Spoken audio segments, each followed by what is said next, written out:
All right. Welcome to Open Door Live with Vince Robinson and my very special guest, Chanelle R. McCloud, the teacher wellness guru. It's good to have you. Good to see you again. It's Good been to a few be months. here. Oh my goodness. Yes, good to see you too. Yeah. I have to tell you, I've been noticing the work you've been doing and the progress. You're looking good, sister. Oh, thank you. I appreciate that. I'm not just talking about it, I'm being about it. So we're Yes. talking about wellness. I have to take care of myself.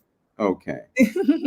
So just so everyone out there knows, we just finished the conversation on 360 Info Network. We were live on AM 1490 WERE with my co-host, Hamtonio. He's actually the producer of the show, and he gave me the benefit and the blessing of joining him on that show, and I'm eternally grateful to him for that. We had a great conversation, and I just wanted to continue the conversation. So where we left off was the whole idea of cultural competency in education. Absolutely. And we were talking about the disparity that exists in terms of African American teachers teaching African American students, and also some of the issues that result from the funding model that we have right now and the fact that it does not sufficiently support our students. So first, let's talk about the funding model. From your perspective as a teacher, do you have any idea why this is something that has not been adequately addressed? Well, I think that the reason is because it benefits those that are in power, or it puts those in power, what the message they're trying to send. What I believe is that public schooling is something that people want to get rid of. Not all people, but people want to get rid of. They want public schooling, which is definitely a cost to our government, that some people want that money to go in their pockets. That's why you've seen so much privatizing of education. There's a lot of research that supports that privatized education, such as charter schools. Some are having a lot of results, but there are a lot that are not. But in that same school district where they're doing poorly, they're doing worse than the public school, that money is being put into a charter school. So say, for instance, there's a community and they have 200 of their students go to a charter school, and they take that money that's supposed to go to that public school and they put it in charter school because the students have the right to get the education where they like.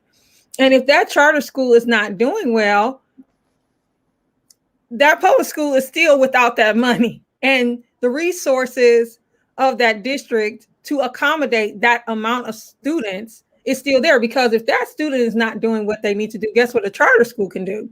Bye-bye. You got to go back to public school because you're not going to mess up our school with your behavior, or maybe your test scores aren't looking too good. There's been some speculation that in some charter schools, and I'm not accusing all charter schools, and not all charter schools are bad by any means, some are very good, but that some are doing a dump right before state testing. So you can take those children back and you can get the score for their state testing. So we can go on and on about the funding. And right before we got off, the young man that called in, he said, it is constitutional. And those attitudes are what keep our school systems in the state they are in, because people are not looking at the children or the teachers. They're looking at the dough, the bread. If this is $1 billion industry, and that's how they're looking at it, because I don't look at education as an industry, but the powers that be and the people that are lobbying and making the rules are saying, hey, wait a minute. Are you telling me I can get this amount of money per child? Well, I want to open myself a school. And I may not really care about the kids or the outcomes, but guess what? If I can get them all to enroll and I have an attendance rate, and I send that in by October to the state, and it says I have 1,000 kids, then we got 1,000 times the amount per kid. And if I shovel it on back in January, then I still got that money. I mean, these are things that happen.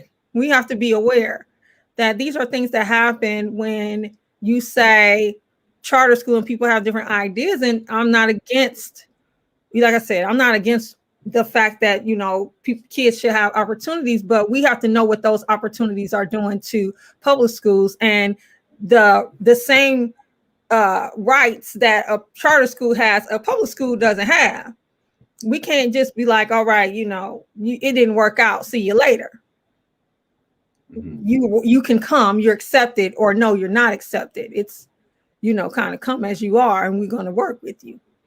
So it seems from what you're saying that it's really more about the money than it is about the student, you know, because as we have this conversation, I am well aware of a specific charter school in Cleveland that is doing, you know, yeoman's work when it comes to educating children, because they have an Afrocentric curriculum. Mm-hmm. And the Afrocentric curriculum is something that is notably absent from the public school curriculum. So mm-hmm. those children receive the blessing of getting a quality education, you know, whether it's fair or not to students in mm-hmm. public schools, you know.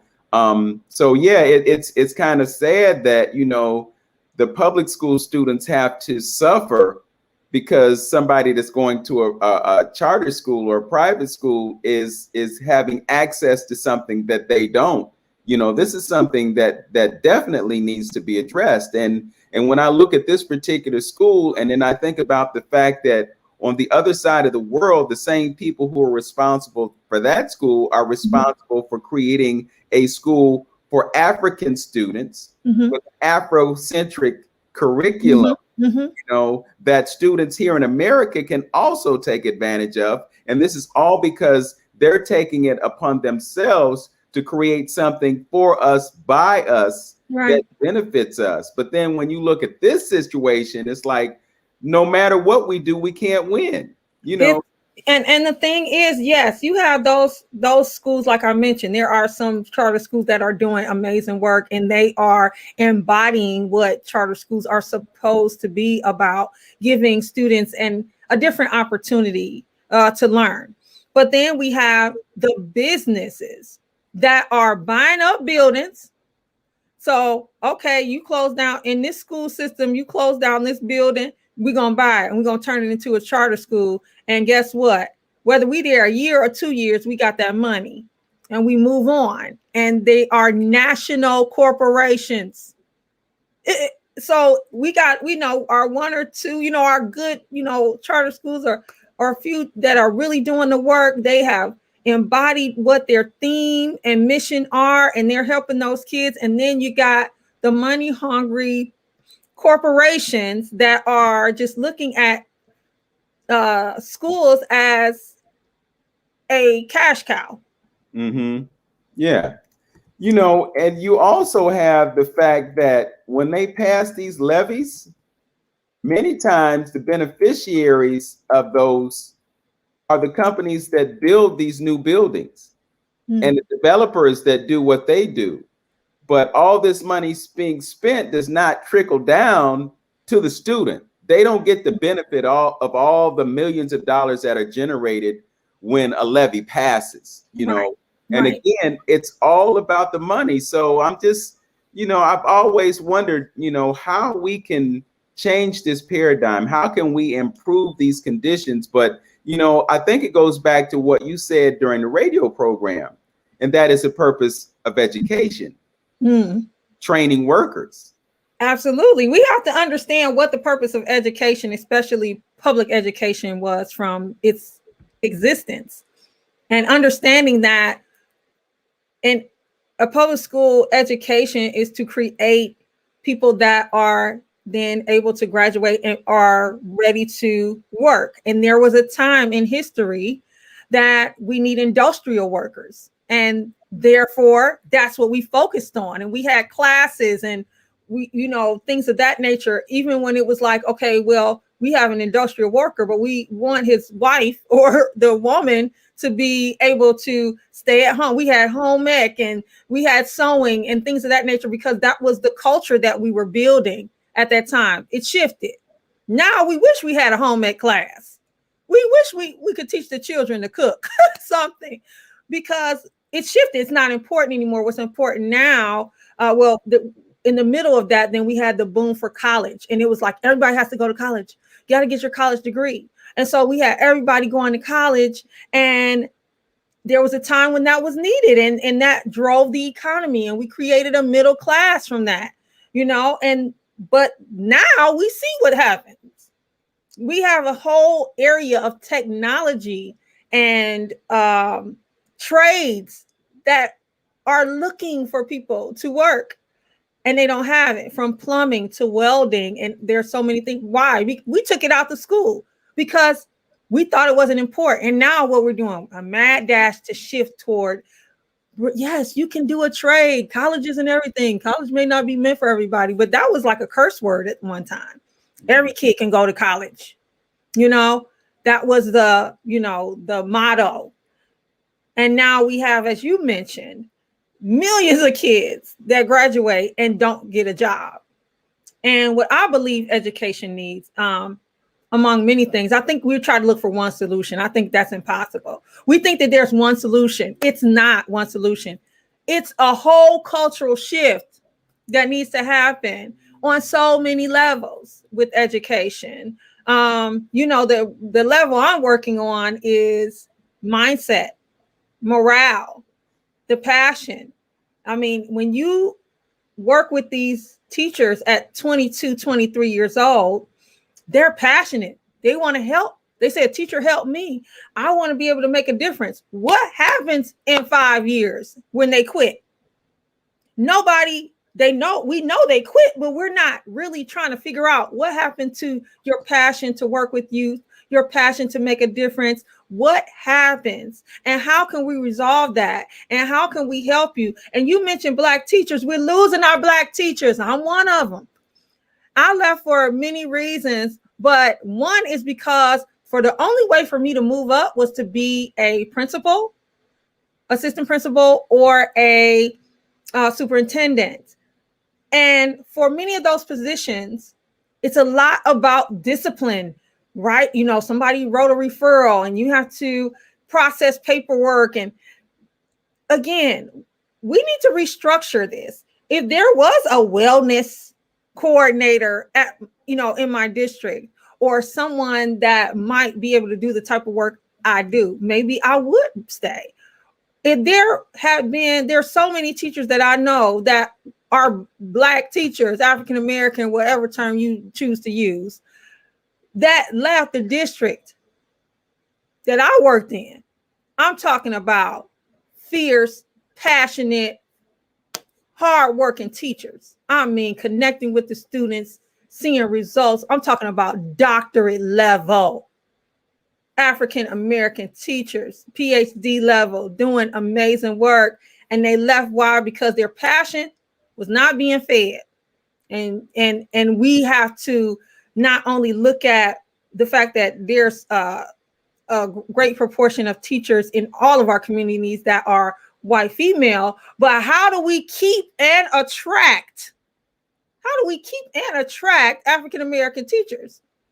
How do we do that when there's a cultural understanding that teachers don't get paid, they don't get paid enough, and we don't even have a strong feeling or respect for the work, dedication, the honor that goes into being an educator? So why would I advise my child to go to college to be an educator if they are at a certain level of academics and skill?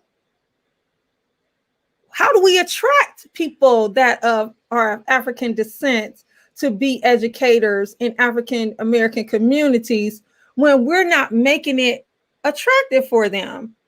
They want to do what they love. They have a passion. That's another thing that needs to be addressed. Okay. I was also wondering, as you were speaking, about the input that teachers have, because administration is typically a top-down thing. You got folks and they're telling you what to do and how to do it and why to do it and all of that. But then you have the folks who are on the front lines who are much closer to what works and what doesn't work. So Absolutely.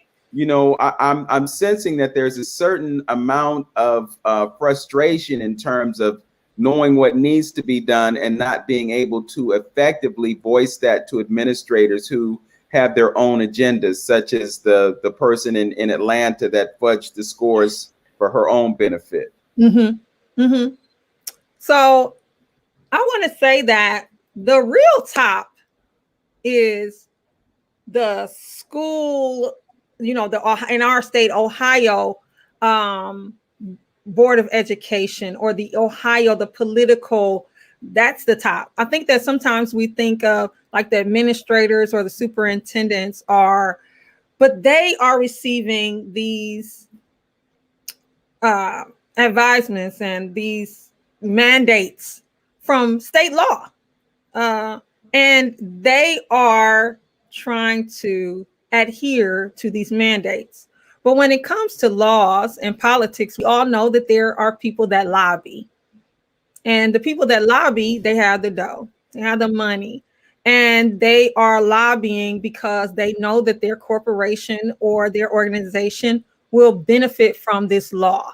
I'm not saying that every law on the books is about that, but when we look at the things that aren't working and we're looking at why aren't they working and how do we know that they're not working and we're still doing it? Well, a lot of the lawmakers have never been teachers ever. They've never been an administrator. They've never been in those shoes. They have not been there. And perhaps if they did, it was for a short amount of time. They used it to put on that ticket to run for their seat, and that was it. So, but we have a lot of lawmakers that make laws about education that have never been an educator. And so that's the problem. That's one of the big problems. Another of the big challenges is that, people are afraid. They're afraid to lose their job. So they're afraid to step outside the box and do something different. There are some leaders, and I want to talk to all the educational leaders out there right now, that, your life and your purpose as a principal or administrator, you may have to, I'm not saying do anything that is against, morals, but I'm talking about do something that hasn't been done. Do it in a different way. Don't wait for it to be mandated by the state of Ohio for you to do something that you see needs to be done, because you're a leader and that's what leaders do. You're not waiting for the powers to be to say, okay, this is what you can do.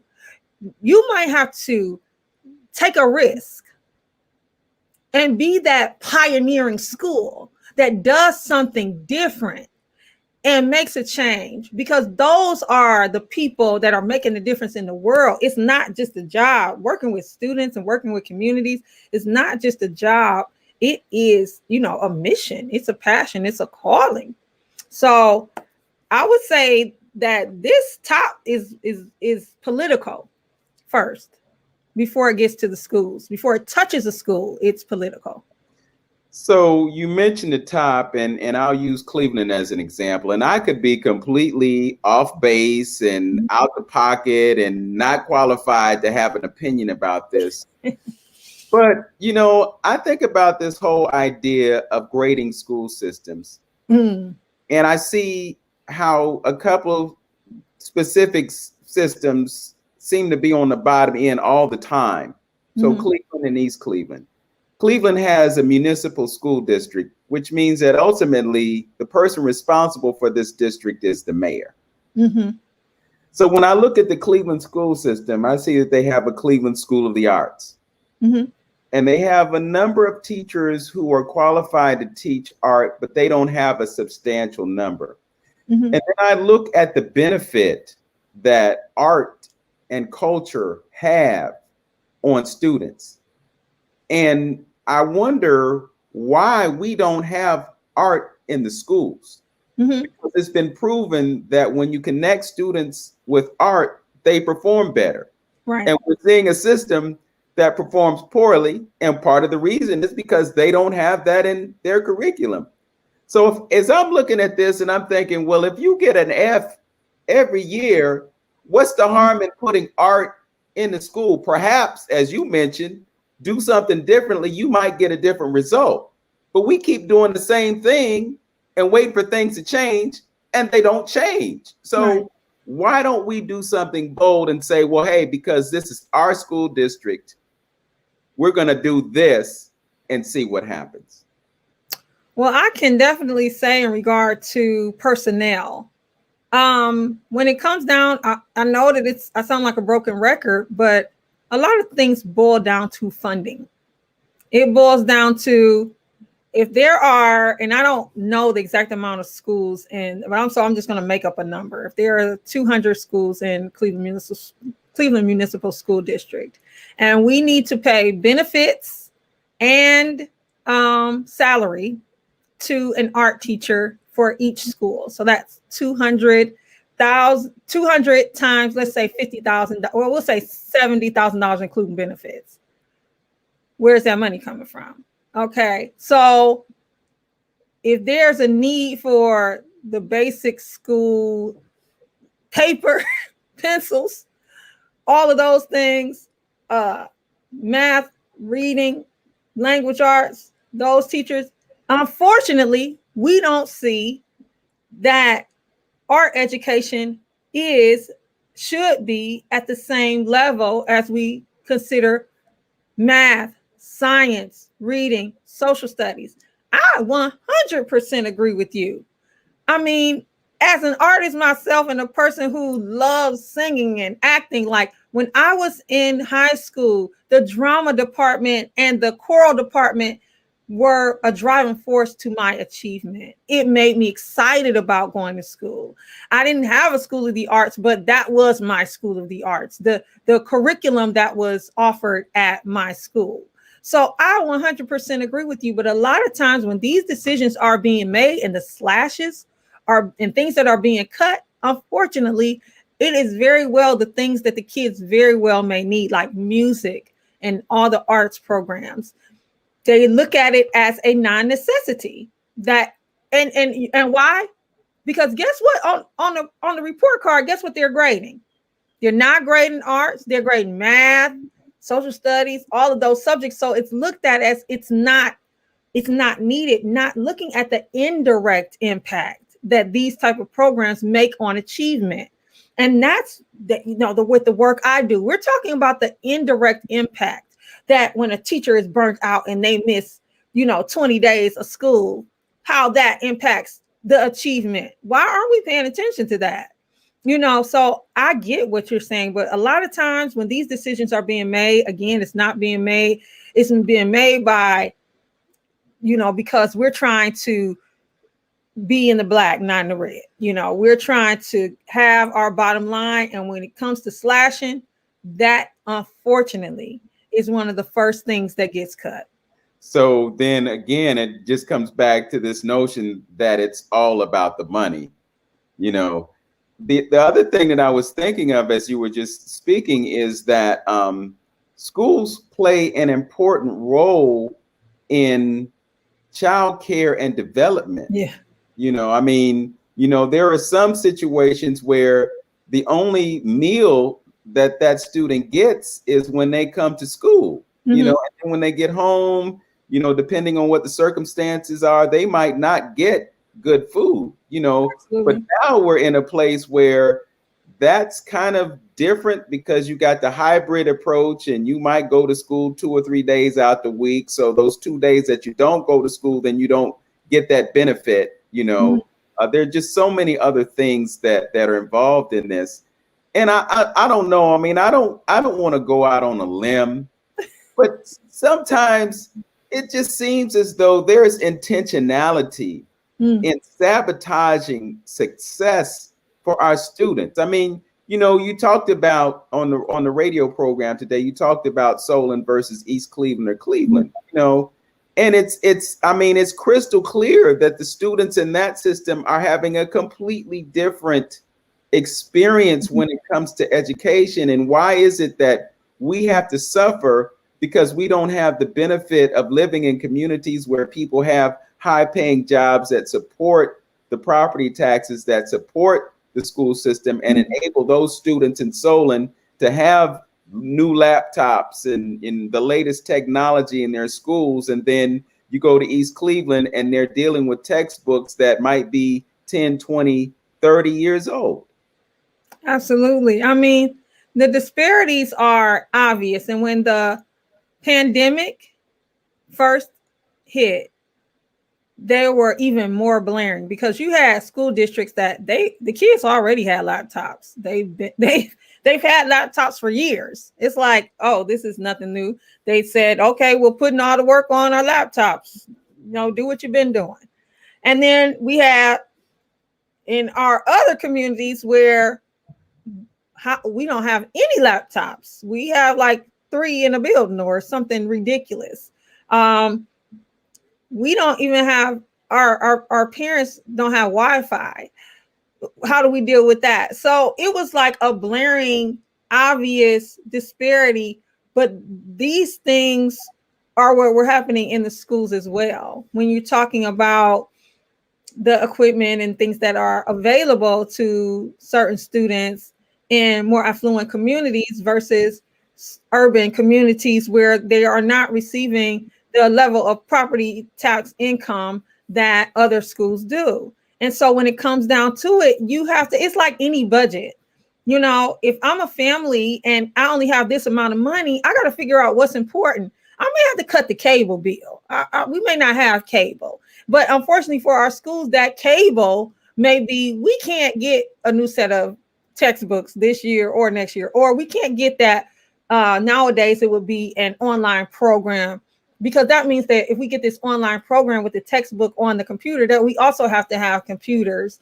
And if we get computers, then our students going to be able to use them at home, because some of our students don't have lights, let alone Wi-Fi.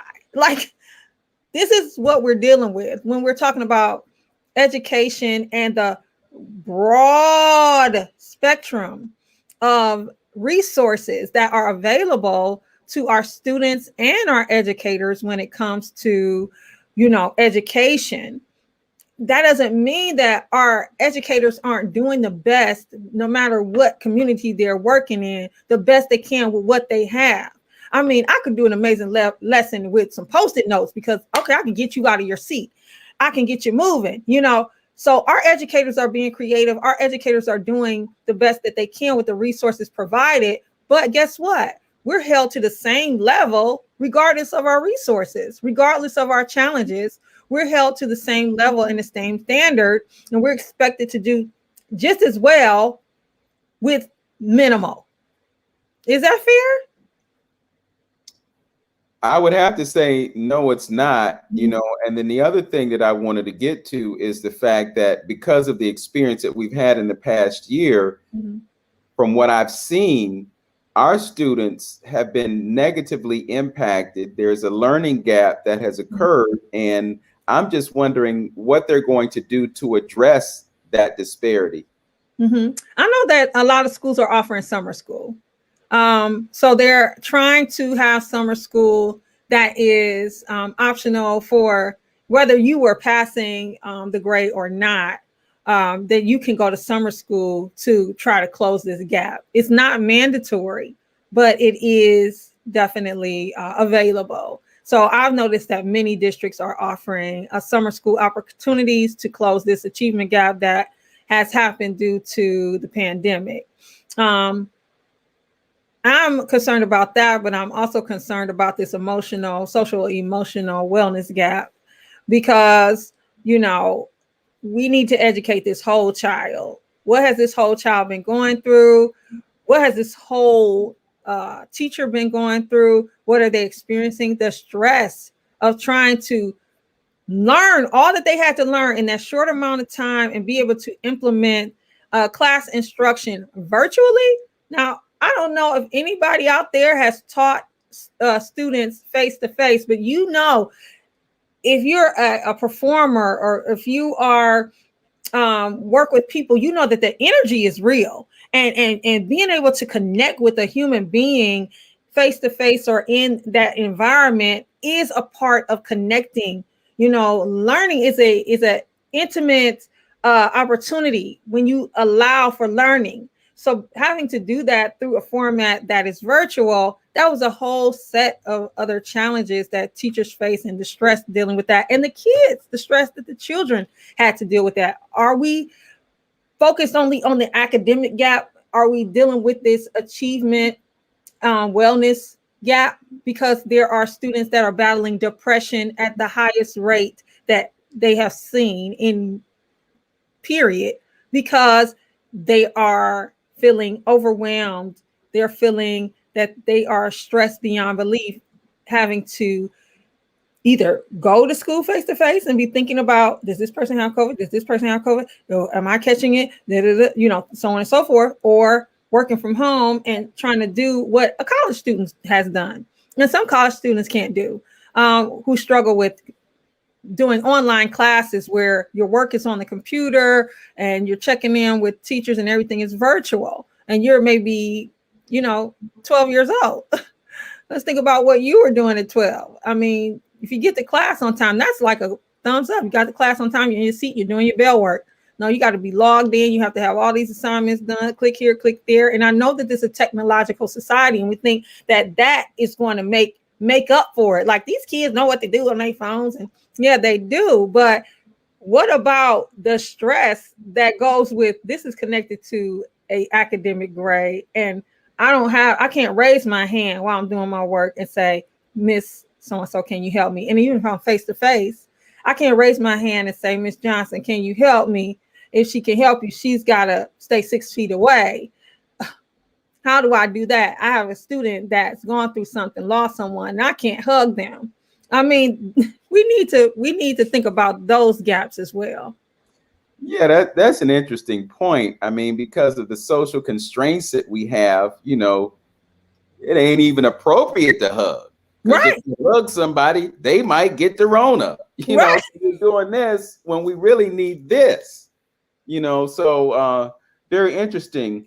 I want to pivot now and talk about some of the things that you're doing to make a difference. I mean, you talked about having stepped out of the classroom and moving on to being a resource for teachers. So what are the things that you're doing to support the mental health and the strength and the emotional wellness of teachers now? One of the big things that I'm doing that I'm very excited about is that partnered with Ashland University Professional Development, and we're doing a Teacher Wellness Academy. So this summer, we're offering an academy, which is 3 courses that are all about educator wellness and the wellness of students and the wellness of the community. It's broken down into 3 courses. The first course is about learning about teacher burnout, learning about teacher morale and strategies. I'm all about solutions. The people that complete this academy will be ambassadors. I am a strong believer that we need to change the culture. You know, we could talk about these little things to do, you know, like these little pinpoint checklist things to do, but it's about a culture. It's about a behavior. It's about a mindset. And so these courses are intended to help create people that are changing their mindset about thriving as an educator, not just accepting the fact that, yeah, I'm going to be burnt out and I'm going to be counting down the break about 4 weeks into educating. Although I love my students, a lot of teachers will tell you, I love my kids. The kids are what keep me here, but this is ridiculous. So let's talk about how we can maintain that passion, maintain that drive, and thrive in education. The second course is about mindfulness. Mindfulness is a research-based practice that is shown to improve your brain and also to help you to deal with stress in a better level, lower your blood pressure. It's so many things, but how about learning that as a teacher and being able to learn it and share it with your students, creating a culture of wellness in your classroom, in your school, that, hey, you know, if things get stressed out, we take a break. We may have a 2 or 3 minute mindful moment, put on some chimes and just take some deep breaths for a moment, because it's going to be better than me standing here yelling, talking about y'all too loud, you know? So I want, you know, to create ambassadors through this program. And the last course is called SEL for You. You being, that's yourself, our students, and us. SEL is social and emotional learning. So it's about taking care of you. That's you our students and us as a community. Because again, if we're changing the culture, we're doing things differently. So I'm really excited about that. If anybody is interested or knows somebody that could use these credits and this opportunity, it's a discount and everything. It's going to be so much fun. I see that you have the information, professional inspiration at professional-inspiration.com.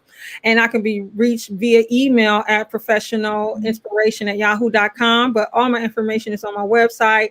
This is something that needs to be done. The second thing that I'm doing that I'm very excited about is I'm working with Cleveland State University students that are becoming teachers. This is their last year, and I was able to do one-on-ones with them and talk about what's going on in the classroom and how you can maintain that passion. We talked about their educator superpower, because each educator, we talked about this a little bit on the radio show today, that uniqueness that you bring, that it is powerful. Some of my students that I've been working with are amazing at technology. Some of them are amazing at connecting. Some of them are amazing with, gardening. And how about bringing that into the classroom and being able to use those skills, those abilities, that passion to drive and create good feelings and wellness into your classroom. So we talked about, and that was awesome, because that's what I think is missing.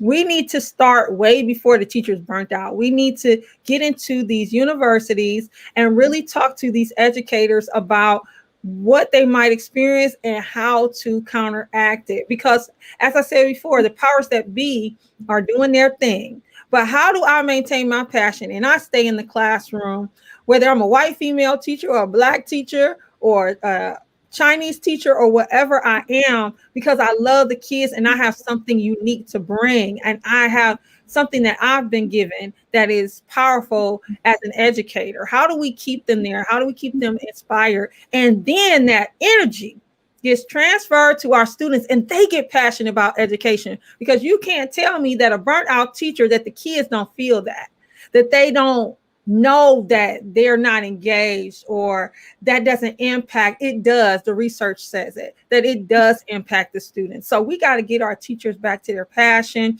Of course, this is one element, but there are so many things to, build and change this culture. But this is what I'm doing, and this is what I'm excited about. As we have this conversation, I'm also curious about where students and parents are. I mean, we talked in the show briefly about parents, and someone suggested that they're not involved as they should be. But I'm just wondering, what kinds of things can we do to support parents, because they have a vital role in it, and their role is actually being increased, because they absolutely their children's education, even though they had a job.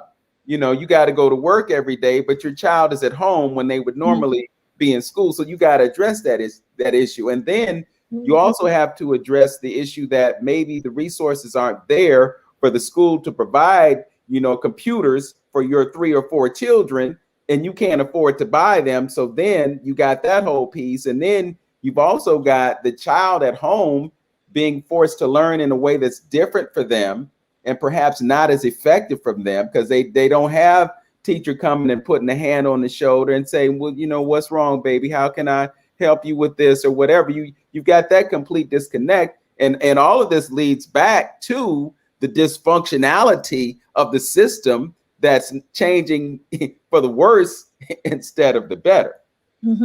Yeah, I'm glad you mentioned that about parents. Some leaders, I'm going to talk to leaders again, because if you're a leader, you're going to have to take some risks. I mean, I'm putting it out there on you that you're going to have to take some risks, and you're going to have to do something that's out the box. And I'm working with a teacher at Dyke School of the Arts, an administrator at Dyke School of the Arts, who reached out to me, and she said what you said. She said, our parents need some help too. And she knows that I wrote Letters from a Healing Heart. And, this book is about healing and facing different things challenges that you've been through. So she actually, made it her business to say, can you please, I would love them to learn how to do expressive writing and through your book, and so that they can kind of talk about these things and challenges that they've been going through, and maybe how it maybe triggered certain things. And because I want my parents deserve to be taken care of too. My parents deserve to be taken care of too. My parents are an important part of our school community. And so I was like, that is so powerful. And there are some leaders that are stepping up and doing things that are different. So I'm going to be doing a 4-session workshop with them, teaching them expressive writing and how to use expressive writing to relieve stress in a positive way, and also to confront some of the challenges that they face. As I mentioned before in the program, the radio program, is that there are funds that districts have received, and some districts are doing phenomenal at addressing the needs of the teachers, the students, and the parents, and not just the academic need, but the social and emotional need. But there is always room for improvement on the overall spectrum. So I commend those educators, those administrators, those teachers that are doing things differently. They see that this is different. And so they're not just like marching along in the, toward the wrong way. They're doing something different. And that's what it's going to take. It's going to take some fearless leaders to say, you know what? We got to do it differently. And we're going to try this. And we're not going to just try it once and say, okay, we're going to keep seeing what works for our parents, for our teachers, and for our students.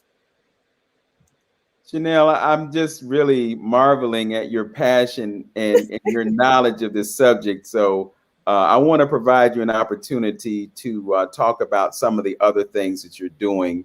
You mentioned your book, and it was a book that actually had an event at Larchmere Arts. Yes. And I look back at it, and I marvel at the way you did it. I mean, you had the live camera hookup, it was a multi-camera hookup. We were live from Larchmere Arts. It was a beautiful thing. And then there was a response that we got from the audience about your book. I like the fact that you had blank pages in there. So it wasn't just about reading the book, it was about using the book. So talk to us a bit more about your book.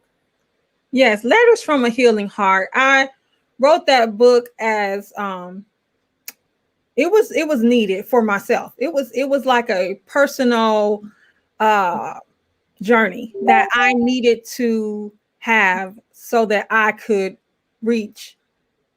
continue to grow as an individual. And I honestly believe, and I'll tell people over and over again, for you to reach your greatest level of success, the greatest person that you want to be, sweetheart, you have to heal. You have to heal, because you take that wounded self into every situation, and that wounded self, the perspective is different. And when you start healing and you start confronting those things that hurt you, whether it be something devastating or something what the society may consider to be minor, but when you confront those things and you address it and you put it out there, it allows for it to you to begin healing. So I wrote this book as an opportunity for me to continue my healing process, and writing has always been a good friend to me. Non-judgmental, doesn't interject, just listens so well. So I made this book into a journal, and the letters, I wrote my letters. I wrote a letter to my 7-year-old self. I wrote a letter to my father and my mother. I wrote a letter to my ex-husband. I wrote a letter to shame. I wrote a letter to my dreams. I wrote a letter, and I got these things out, whether they were positive, whether they're negative, I'll put it out there. Now, everybody's not going to put their journey out there for everyone to read, but this book is an opportunity for you to use expressive writing, which again is a research-based way to release stress, relieve anxiety, to get it out there on paper and allow it to release from yourself, and in a non-judgmental way. So in doing this book, I've been so grateful for the response that people have about the letters that I've written, and thanking me for sharing that part of my life. You never know what anyone has ever gone through. And, many people are surprised of the things that I have gone through. So they've been very thankful for that, and just giving an opportunity to use writing as a healthy way to cope with life, because sometimes we use substances and to cope with life, or food. That's what I work on, food to cope with life. Well, I'm going through it, I deserve a donut or two or six. So using healthy ways to cope with life, like writing and mindfulness, and different things of that nature. So this is just one tool, and I plan on having many more to come, to help people with different challenges that they face, so they can grow to their greatest self. And they can get the book by going to your website. Yes, you can actually go to my website, or it is available. At first, I didn't have it available on Amazon, but I decided to make it available on Amazon. So it is available on Amazon as well. So either place would be a perfect place to get the book. And that's Letters from a Healing Heart. Okay. Now, Chanelle, I first knew you as a poet. I think. Oh yeah, I'm still a poet now. I'm multi-talented. I'm versatile. Okay. So I just have to ask you, what you've been doing to satisfy that aspect of your life. I know Larchmere Arts has been shuttered for the past year. Oh yeah, no. I just opened the doors a couple weeks ago, actually on my birthday. Mm-hmm. I did a little benefit concert for a friend of mine over in Kenya. And then last weekend, I did something with Brother Shaka. We had kind of a cipher. He called it symbiotic cipher. So, and Mike Cady came by and he sang a few songs, and it was just a beautiful occasion. And it just felt so good to be on stage again. Yes. What have you been doing to feed that part of your soul? Well, I just actually finished a residency, the Baldwin House residency the end of last year with 12 literary arts. So I'm a writer for sure. My mom always taught me that I'm every woman, so you can do it all. So there's actually a book that I'm going to be releasing, not a poetry book, but a children's book, and it'll be out this summer. It's called Hawagapi. And Hawagapi means fearless in Kiswahili. And this book is meant for children. I believe that, again, in changing the culture, there's so much that we're fed as children about our limitations and what we can do and what defines success. I want to be a part of creating some literature and things that change that mindset about what a human or individual can do in this lifespan. So Hawagapi is called fearless. Hawagapi means fearless in Kiswahili, and it's about a tribe. It's a fictional tribe called Hawagapi, and I'm excited about releasing that book this summer. I also have a poem that I'm going to be releasing soon called an Excuse to Be Great. A lot of times we look for excuses to not be great, like, well, my husband left me, or my daddy wasn't there, or nobody in my family is doing well, or I wasn't raised by my mother, or whatever that might be. But we also have many, many, many excuses to be great. So that poem is in the works. It is in its gestational period, I call it. Well, Chanelle, you never cease to amaze me. It seems like you like to energize the bunny. You just keep going and going and going. And, it's so rewarding to know that there are folks like you who decide to take it upon themselves to make a difference in our world. And, when you look at all the things that are happening, it's easy to default to woe is me, woe is us, everything is bad. But when you look at the things that people are doing to make a difference, you realize that things are not as bad as they seem. And I'm reminded of something that came from the book Ancient Future. It's a book that was written by a friend of mine named Wayne Chandler. And one of the 7 Hermetic laws is the idea or the principle that the universe is mental. So your reality is based largely, if not solely, upon your attitude. So if you have a negative attitude, you'll walk through life in a negative mind state. and you'll have a negative reality. But when you have a positive mind state, then the things that are challenges to others are just merely obstacles to you that you have learned to navigate around, you know. So when we look at the fact that there are people who are doing positive things, then we can't just wave the white flag, give up and say, well, I can't do anything because what I do doesn't matter, because everything that every single person does with the positive and correct intention will have a benefit in this universe. Chanelle, I commend you for doing what you do, and I encourage you to continue doing what you do. And I absolutely know that the world is a better place because of you. Oh, wow. That is an honor coming from you. And I feel the same exact way about you. And I am so grateful that the first time that I stepped out into the poetry arena and I felt like, you know what, it's time for me to be my best self. God led me to Larchmere Arts, your grand opening. And I know that was with purpose, on purpose. And I'm so grateful for that and the role that you've played in, you know, being an encourager and, you know, just someone, a role model to look up to as a person that lives on purpose deliberately. So thank you. Yeah, well, I look up to you the same way. I mean, I saw the TED Talk, you know, and it's like, wow, you know, and then program at the museum and program at Case Western Reserve University and doing all these big things. You know, you do these things because there's something in you that allows that to happen.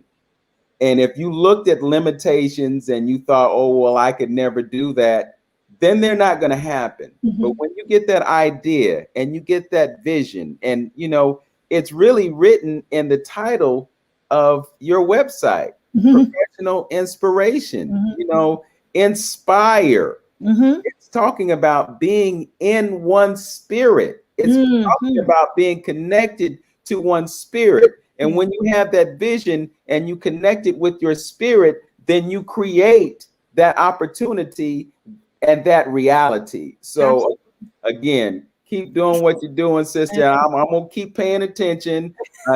And I congratulate you on what you do on a physical level, because I know that the struggle with food is really difficult. It's real. Yeah, you know, it's real. Yeah, food is a drug.